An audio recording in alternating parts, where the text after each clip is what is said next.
Bonjour Guy Carlier. Bonjour Marco, bonjour Julie, Bonjour Guy. bonjour à tous. Et vous vouliez nous parler d'un étrange paradoxe. Oui, je ne sais pas si vous avez remarqué, depuis quelque temps, les comiques interviennent dans le débat politique pour nous faire part de leur indignation.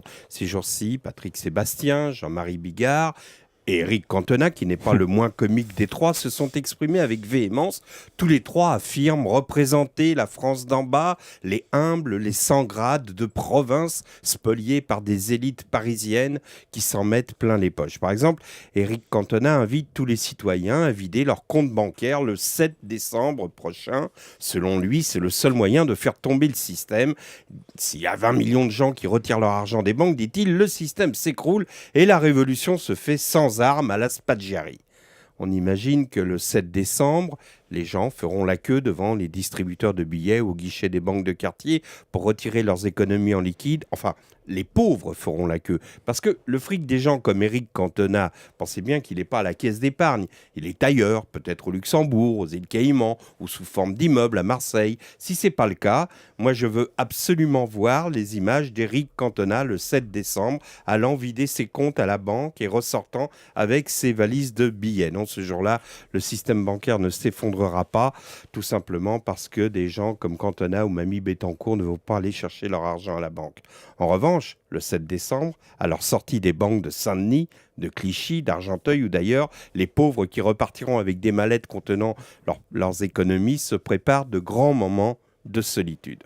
Jean-Marie Bigard, lui, dans l'émission de Laurent Ruquier, On n'est pas couché, a interpellé avec sa délicatesse habituelle Arnaud Montebourg en proposant qu'il y ait 5 produits pilotes, comme il y a les boissons pilotes dans les bistrots, c'est-à-dire 5 produits de base issus de l'agriculture, les tomates, les pommes, dont les prix seraient bloqués parce que, a-t-il dit, dans la distribution, certains se font, je cite, des couilles en or, tandis que ceux qui travaillent de leurs mains ne gagnent rien.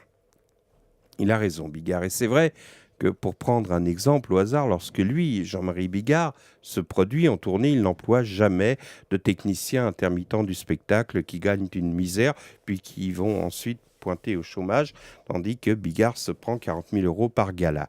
Quant à Patrick Sébastien, c'est la même chose. Il ne cesse de clamer que ce sont les intellos parisiens qui l'ont obligé à abandonner l'idée du Dard, ce parti basé sur l'amour et le partage qu'il avait créé pour le peuple.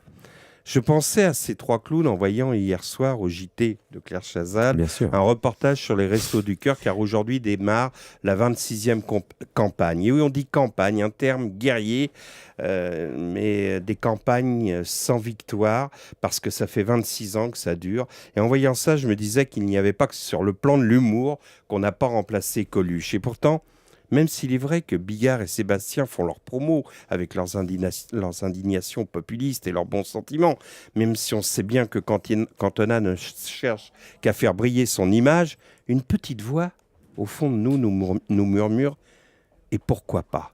Et vous savez pourquoi elle murmure ces petites voix? Parce que chez Ruquier, Arnaud Montebourg n'a pas donné à Bigard d'arguments implacables.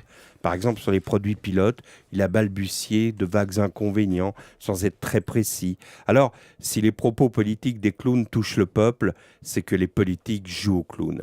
Non, ce n'est pas qu'une formule. Regardez ce qui se passe au PS, tandis qu'un peuple qui souffre espère que la gauche lui offrira des lendemains qui chantent. Pendant ce temps-là, le PS joue un grand numéro de clown. On a fait un pacte, mais non, on n'a pas fait de pacte. Ça devient une telle caricature que même des humoristes professionnels n'auraient pas osé l'imaginer, et que pour les pauvres, le PS est encore plus désespérant que la droite. On s'est beaucoup moqué de Barbelivien, mais finalement, il avait raison. On est tellement paumé qu'on a envie, juste pour voir, d'envoyer les clowns. On voit les clowns sur CNN. Merci Guy Carlier. Allez, à suivre la météo du jour. Il fait